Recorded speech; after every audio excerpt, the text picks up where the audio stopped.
I could literally pick up this book from any page. It'll change my life. Faith is having the audacity to believe in the not yet seen. I'm changed forever. Hello everybody, it's Reca. Welcome back to my channel. So today, you are a badass. It says something about somebody who knows that they don't have it all together, who knows that they're not the cream of the crop, but they show up like the cream of the crop because they love themselves that much, because they know their worth and they know they are the cream of the crop, period. So after I read this book in 2016, I was unstoppable. Me and this book have been through some things, clearly. We are both weathered, but we're wise. I've brought this book for several of my friends. There's nobody gift than self-love. You get love. You get love. Everybody gets love. I recommend this book for those who are just getting into self-help and those who do not want to spend thousands of dollars attending seminars and or on books, although life is constantly moving, so you should also be constantly moving, so you should invest in something a little more than just this book. But if you absolutely are like, absolutely not, this book. If there's a place you want to get, it can get you there. I bet this the book. This the book, this the book, this the book, this the book, this the book, this the book, this the book. So in the back of the book, she does reference a lot of the books that she referenced. I'm going somewhere with this in the book, and a lot of those books are well-known self-help books. So essentially, you're just kind of reading almost a summary of all these books combined. So instead of having to go out and read these individual books, if you don't have time, or if you're not, a fan of reading, I feel like you should pick up this book. This video is not sponsored by this book or this author, by the way. I just love it, but this video is sponsored by my hopes and my dreams. So remember to hit the like button. One like a day keeps the bill collectors away. I guess I'll do a quick about this book. So this book is essentially just a self-help guide. It's 244 pages long. I feel like that's a quick read, and it gives you about 5 to 7 different actionable steps per chapter. And it also comes with questions that you can ask yourself. I have never done the questions, if I'm being completely honest, and I should probably do that. So I first found this book in 2016. I think I bought it prior to 2016, but I hadn't really actually read it. Or I think I actually read it and I didn't comprehend it. I wasn't ready for it. Like, it was like, when you read something or you watch something and it doesn't really hit you, but then you read it a few years later and you're just like, oh my God, your mind is blown. Yeah, I'm pretty sure that's what happened with this book. In 2016, I had just graduated college. I went to Europe for the first time that summer.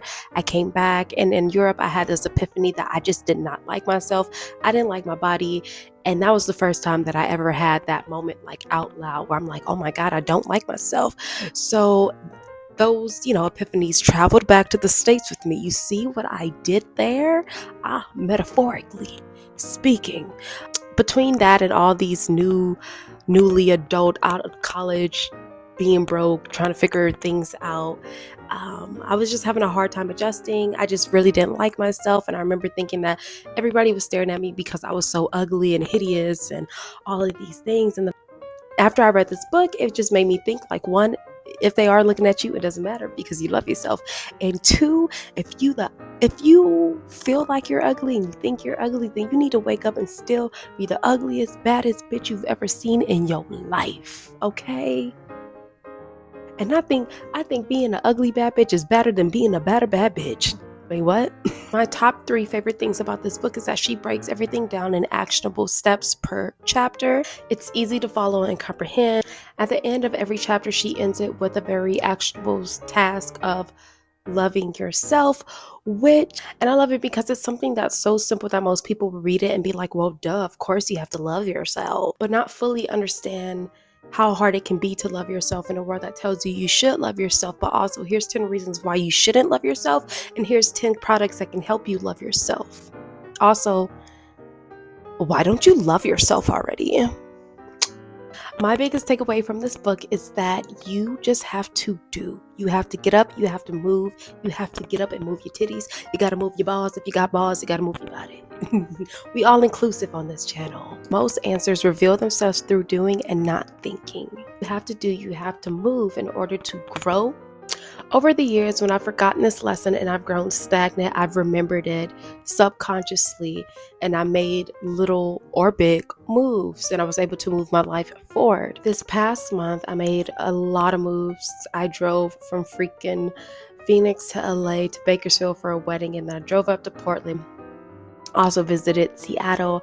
I had to drive over 18 hours for the first time by myself, take a flight, which I'm terrified of doing, get on a bus, get on a train, which are things that I haven't done in so long because I've become afraid of them. I went to events by myself, talked to people by myself. It's time.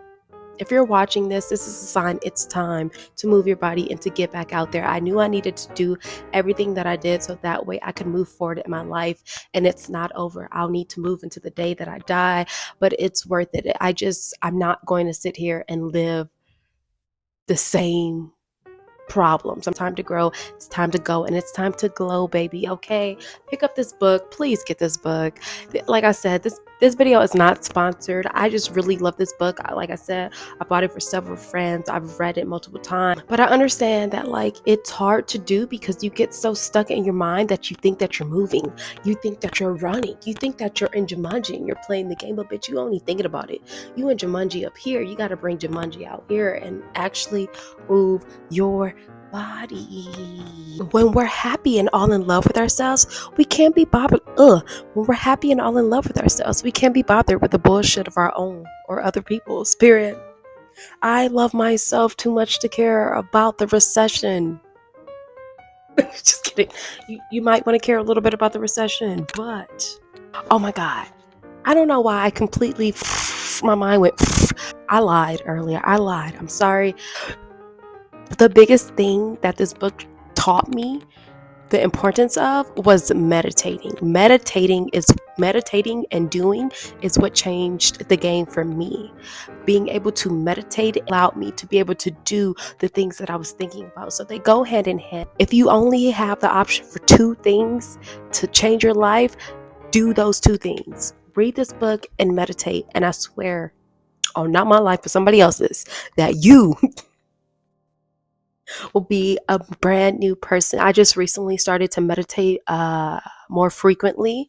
Every day I try to meditate for only 5 minutes because I don't want to overwork myself and, oh, I only did 5 out of 10 minutes. I'm such a horrible person. So I do 5 because you, like in atomic habits, you start small and then you build up. Don't try to do 100 minutes when you ain't even done one. Okay. But if you like this video, remember to like this video. Now I'm going to go and finish reading this book for the 7th time. Goodbye.